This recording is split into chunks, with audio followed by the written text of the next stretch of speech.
March 2nd, 2017. They call it medicine for a reason. I attempted to make homemade chicken noodle soup the other night. It's been quite some time since I have actually cooked anything. I am not a great cook. I am a master of salads, but heated food is a challenge for me. I have set 2 stoves on fire in my life. Yes, 2 stoves. My husband and I used to cook together a lot, and when I got pregnant, he took over the cooking duties, banishing me from the kitchen. I have not made a meal that requires any form of heat since then. Our daughter will be 6 in a few weeks, so that is almost 7 years I have avoided a stove. I secretly think it took him that long to come up with the plan to never have to eat my cooking again. He is too nice to tell me something I made tastes terrible. He would probably weigh 300 pounds if my cooking was any good, so it's probably for the best. He cooks all of our meals and he does it all on Sunday, since we are busy during the week.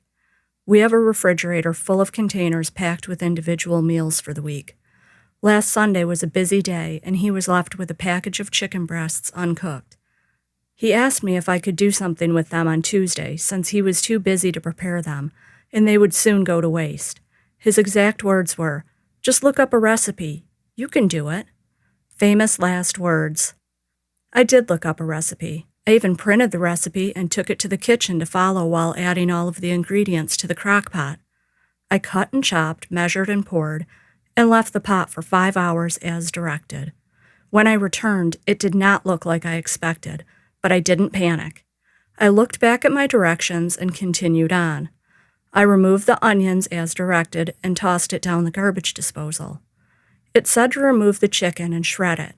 I did this and returned the chicken to the pot along with the noodles as indicated in the recipe.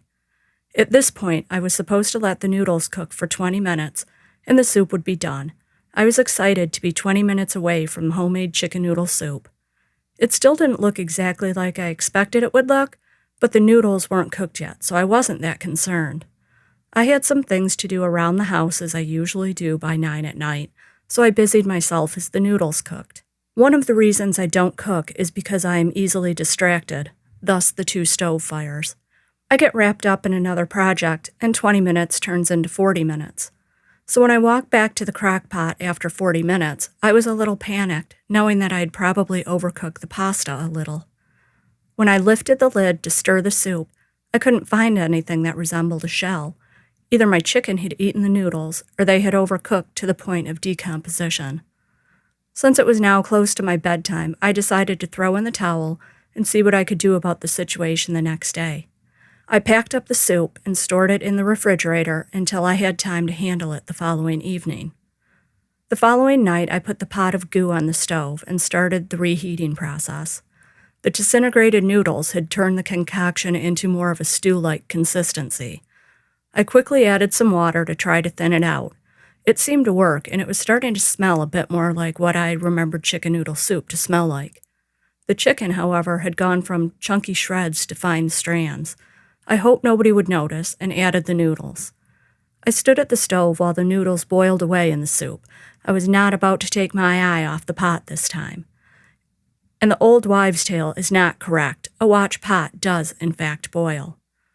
After 15 minutes of me sweating over my boiling noodles, my soup was finally ready for a taste. I put in a spoon and took a sip of broth. Not terrible, I thought. Not good either. I added some more salt to try to give it a little flavor and ladled out a bowl for my daughter, who was not so patiently waiting for dinner. As I placed the bowl in front of her, she looked up at me with a look that could only be interpreted as, "What the hell?" As she said grace, I said my own little silent prayer and waited for her reaction. It came after one bite. "Mom, this is gross. What is this?" I wasn't even going to try to explain myself to a 5-year-old. I walked over to the table, grabbed the bowl, and eagerly asked, "Do you want a salad?" My husband had not over this entire process asked much about the chicken or what I had done with it. He did say that he wasn't hungry when I asked if he would be having dinner with us that night. I quickly disposed of the evidence of my science project before he saw the finished product. He did snap a picture of the soup halfway through the cooking process, unbeknownst to me.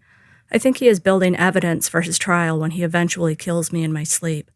At least the chicken did not go to waste. He got a good laugh out of it.